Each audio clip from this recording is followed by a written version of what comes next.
If you wish to hack your mind and force yourself into a state of discipline that cannot be shaken by moods, temptations, or excuses, you must begin with the understanding that the mind is not naturally orderly. It is wild, reactive, easily disturbed, easily tempted, easily distracted. If left alone, it moves toward chaos, not discipline. But the one who chooses to shape his mind, who decides to become its master rather than its servant, discovers that discipline is not an external chain, but an internal architecture. You do not become disciplined by waiting for the right emotions, nor by hoping that motivation will one day be strong enough to overpower your habits. You become disciplined by building inner laws that govern your actions regardless of feelings. You become disciplined by creating a structure so firm that even your weaker self must obey it. This is the essence of mental order, not a perfect inner peace that appears by chance, but a deliberate command issued and reinforced every day. To discipline the mind, the first truth to understand is that the mind will obey whatever you repeatedly teach it. If you feed it distractions, it will become scattered. If you feed it excuses, it will become fragile.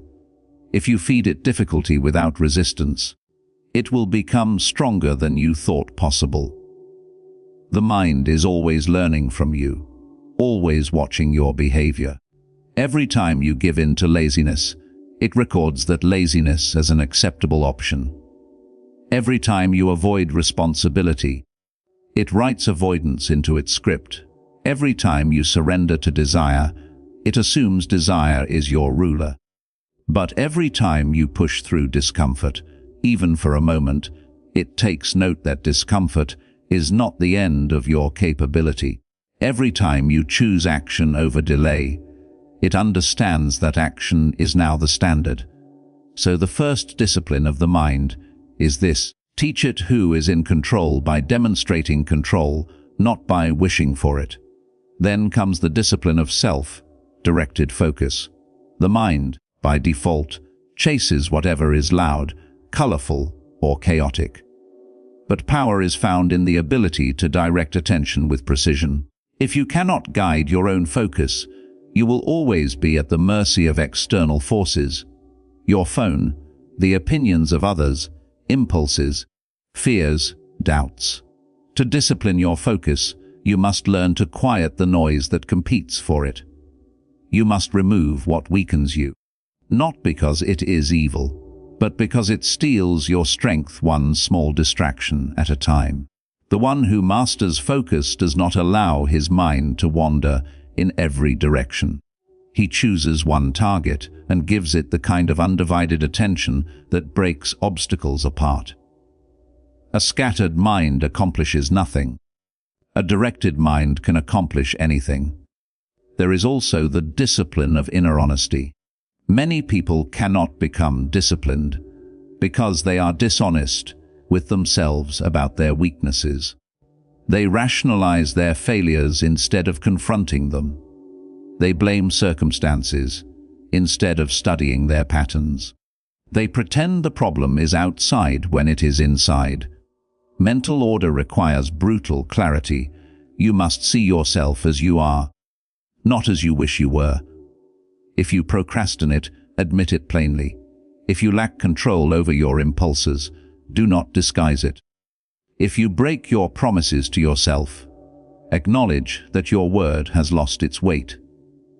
There is no improvement without truth, and no discipline without the willingness to confront what is undisciplined. When you stop lying to yourself, you begin the process of rebuilding yourself.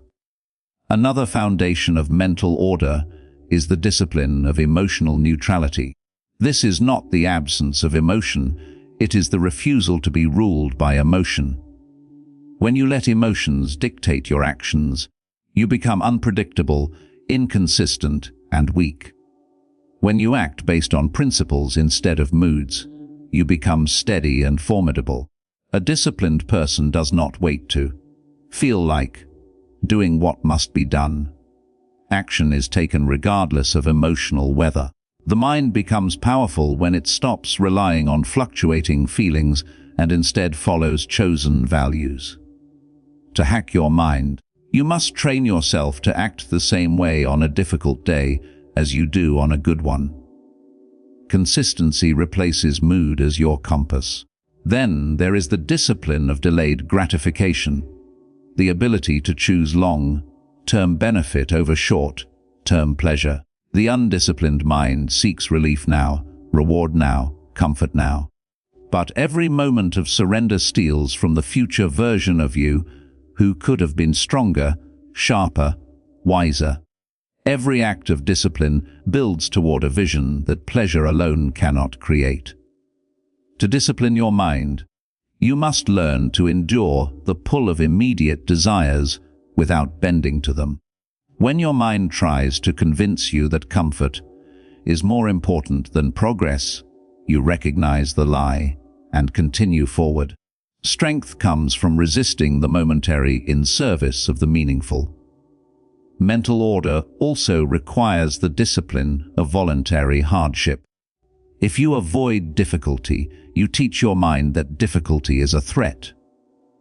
If you expose yourself to challenges willingly, you train your mind to remain calm in the face of adversity. Hardship becomes a tool, not an enemy. The one who seeks only ease becomes fragile. The one who chooses discomfort becomes unbreakable. If you want to hack your mind, stop avoiding the tasks that intimidate you. Move toward them. The mind grows stronger when it realizes that nothing it fears can stop you from moving. Another discipline is the control of inner speech. What you say to yourself becomes the foundation of your self-perception. If your internal dialogue is filled with doubt, the mind behaves like a doubtful mind. If it is filled with complaints, the mind becomes resentful. If it is filled with excuses, the mind becomes powerless.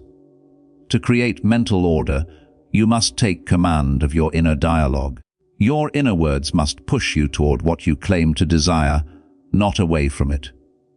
Your self-talk must be aligned with your actions, reinforcing discipline instead of undermining it. Speak to yourself like someone you expect greatness from, not like someone you expect to fail. There is also the discipline of environmental control.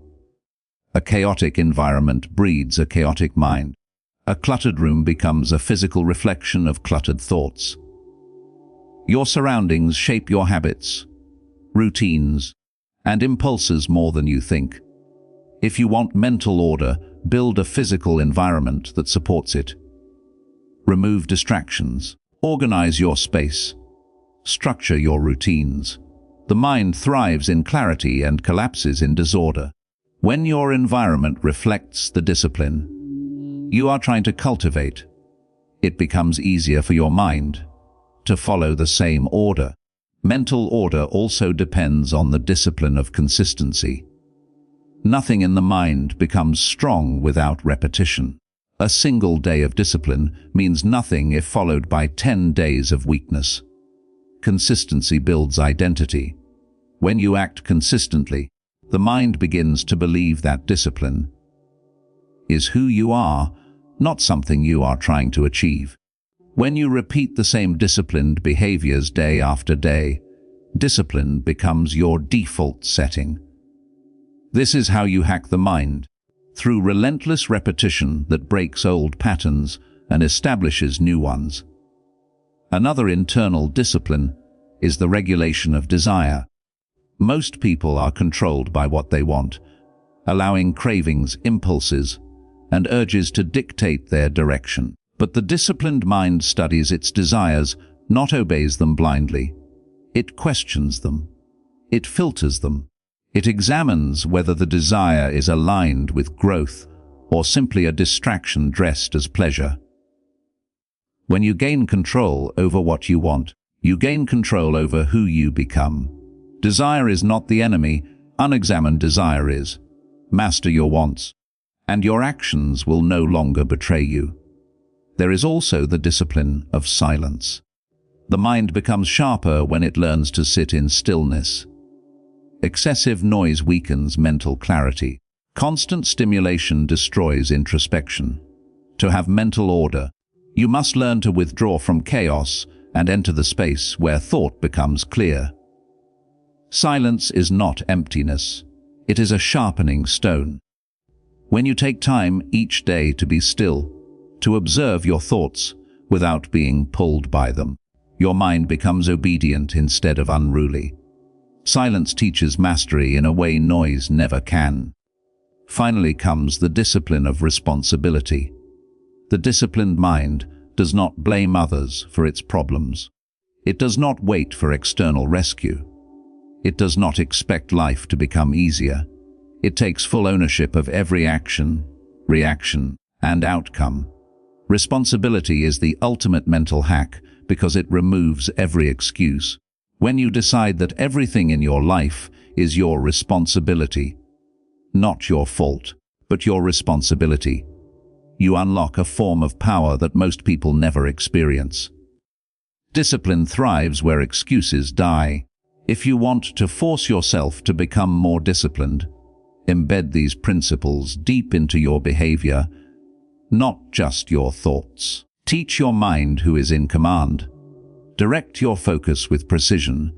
Be brutally honest with yourself. Act independently of emotion. Choose long-term growth over short-term pleasure. Seek discomfort voluntarily. Control your inner speech. Shape your environment. Repeat disciplined actions until they become identity. Regulate your desires instead of bowing to them. Embrace silence to create clarity. Accept responsibility for everything that shapes your life.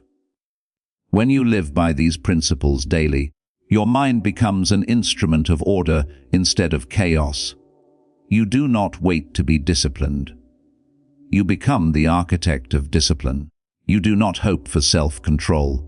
You create it. The mind becomes your ally because you have shown it that your will is stronger than your impulses. You hack the mind not through tricks, but through mastery. And mastery is built one disciplined choice at a time, repeated until even your weaknesses must obey your command. To strengthen the disciplined mind further, you must also understand the role of impulse interruption. The undisciplined mind acts immediately on the first impulse it feels: anger, lust, boredom, fear, distraction. The disciplined mind inserts a pause between impulse and action.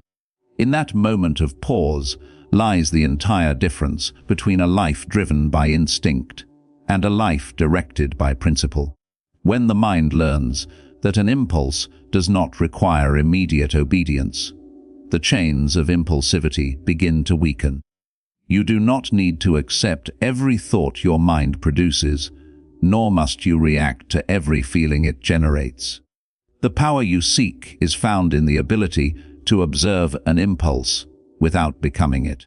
Every time you resist the first reaction and choose the second response, you strengthen the architecture of control inside yourself. Another layer of mental order is the discipline of predictable routines. Many fear structure, thinking it limits freedom. But true freedom is born from structure. Without structure, your days collapse into randomness, and the mind drifts without aim. With structure, every hour is given a purpose, and every purpose shapes your identity. When you wake at the same time, train your body at the same time, focus your mind at the same time, you teach your mind that actions are not optional, they are mandatory. The mind respects what is consistent. It bends more easily to routines than to sporadic bursts of motivation. If you want to discipline your mind, create patterns that it must follow. Over time, the routines you establish will create the strength you desire. Mental order also requires the discipline of resisting unnecessary consumption. The modern world overwhelms the mind with noise, endless information, opinions, entertainment, pleasure, stimulation. The more you consume, the weaker your ability to produce. Mental discipline demands restraint in what you allow into your psyche. Do not drown your mind in what adds no value. Consumption must serve growth, not replace it. When you limit what enters your mind, you regain ownership over it. You learn to choose quality over quantity. You become intentional about what will influence your thoughts, your mood, your habits. A disciplined mind is selective. It does not allow junk to become its mental diet. Another principle of mental order is the discipline of self-accountability. Many people set goals, but few hold themselves accountable when they fail. They think discipline is simply about trying harder, but real discipline comes from measuring yourself honestly. Evaluate your actions. Study your patterns. Track your progress with objectivity. Accountability forces the mind to confront the truth. The disciplined mind does not hide from results. It learns from them. Each day becomes data. Each failure becomes instruction. Each success becomes reinforcement. Accountability is the mirror that reveals whether your discipline is real or imagined. And when you hold yourself accountable, you strip away the illusions that weaken the will. Another vital discipline is mastery over the urge to compare yourself with others. Comparison is poison to mental order because it shifts your attention outward, toward things you cannot control. The disciplined mind remains focused on its own path. It measures progress against its own previous self, not against external achievements or failures. Comparison steals energy from your mission. It distorts your priorities. It makes you chase validation instead of mastery. When you stop comparing, your mind becomes quieter. You gain clarity in your direction. You rediscover the simplicity of improvement. Discipline thrives when your focus is internal, not external. There is also the discipline of remaining calm under pressure. Pressure reveals the true state of the mind. Anyone can appear disciplined when life is comfortable, but true mastery is demonstrated when chaos surrounds you. When the world becomes loud, your mind must become even quieter. When circumstances escalate, your reactions must become slower, more deliberate, more grounded. Calmness under pressure is not natural, it is trained. It is earned through repeated exposure to challenge and intentional control of your inner state. When you practice remaining calm when emotions surge, you build a shield around your judgment. And when your judgment is protected, your decisions remain aligned with your purpose rather than your panic. Another cornerstone of mental discipline is the reduction of decision fatigue. Every unnecessary choice drains energy and weakens discipline. The disciplined mind eliminates trivial decisions so that its strength can be saved for what truly matters. Simplify your life. Simplify your habits. Simplify your choices. Wear what reduces thinking. Eat what fuels you without constant debate. Use systems so your mind can remain sharp for essential tasks. Every moment you save from indecision adds to your mental power. When you reduce the number of choices you must make, you increase the quality of the choices that matter. Another layer is the discipline of guarding your time with intensity. Time lost can never be reclaimed. The disciplined mind treats time as the most valuable currency. It does not waste it on those who drain energy, nor on activities that produce nothing but regret. Guarding your time means understanding that not everyone and not everything deserves access to your attention. When you protect your time, you protect your future. You train your mind to see each hour as an opportunity to build strength, wisdom, and purpose. Wasted time is often the root of a weak mind. Protected time is often the root of a powerful one. Mental order requires mastery over the stories you tell yourself. Every person lives inside a narrative, one they've created, often without realizing it. Some live in stories of limitation. I can't change. I don't have discipline. I always fail. Others live in stories of strength. I can grow. I can become disciplined. I can rise beyond who I've been.